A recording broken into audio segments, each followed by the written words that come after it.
വിദ്യാർത്ഥികൾക്കും രക്ഷിതാക്കൾക്കും ആശ്വാസം പകരുന്ന നിർണായക തീരുമാനവുമായി ബോർഡ് രംഗത്ത്. ത്രിഭാഷാ നയത്തിന് കീഴിൽ 2 വിദേശ ഭാഷകൾ തിരഞ്ഞെടുത്ത 7 മുതൽ 9 വരെയുള്ള ക്ലാസുകളിൽ പഠിക്കുന്ന വിദ്യാർത്ഥികൾക്ക് 10ാം ക്ലാസ് വരെ അതേ ഭാഷാ കോമ്പിനേഷനുമായി പഠനം തുടരാൻ CBSE അനുമതി നൽകി.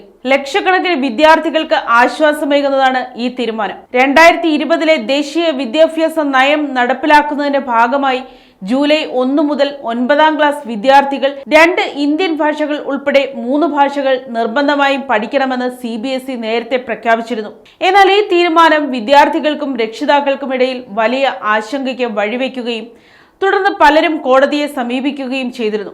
ഇക്കാര്യത്തിൽ വ്യക്തത വരുത്തിക്കൊണ്ടാണ് CBSE ഇപ്പോൾ പുതിയ നിർദ്ദേശം പുറപ്പെടുവിച്ചിരിക്കുന്നത്. കുറഞ്ഞത് 2 ഇന്ത്യൻ ഭാഷകൾ പഠിക്കണമെന്ന നിബന്ധനകൾ 6ാം ക്ലാസ് മുതൽ മാത്രമേ നടപ്പിലാക്കുകയുള്ളൂ എന്നും നിലവിൽ 7 മുതൽ 9 വരെയുള്ള ക്ലാസുകളിൽ പഠിക്കുന്ന വിദ്യാർത്ഥികൾക്ക് ഇത് ബാധകമല്ലെന്നും മുതിർന്ന CBSE ഉദ്യോഗസ്ഥൻ വ്യക്തമാക്കി. ഇത് സംബന്ധിച്ച ഔദ്യോഗിക വിജ്ഞാപനം ഉടൻ തന്നെ പുറത്തിറങ്ങും. ദേശീയ വിദ്യാഭ്യാസ നയം 2020 നാഷണൽ കരിക്കുലം ഫ്രെയിംവർക്ക് 2023 അനുസൃതമായി പാഠ്യപദ്ധതി പരിഷ്കരിക്കാനാണ് ബോർഡിന്റെ തീരുമാനം.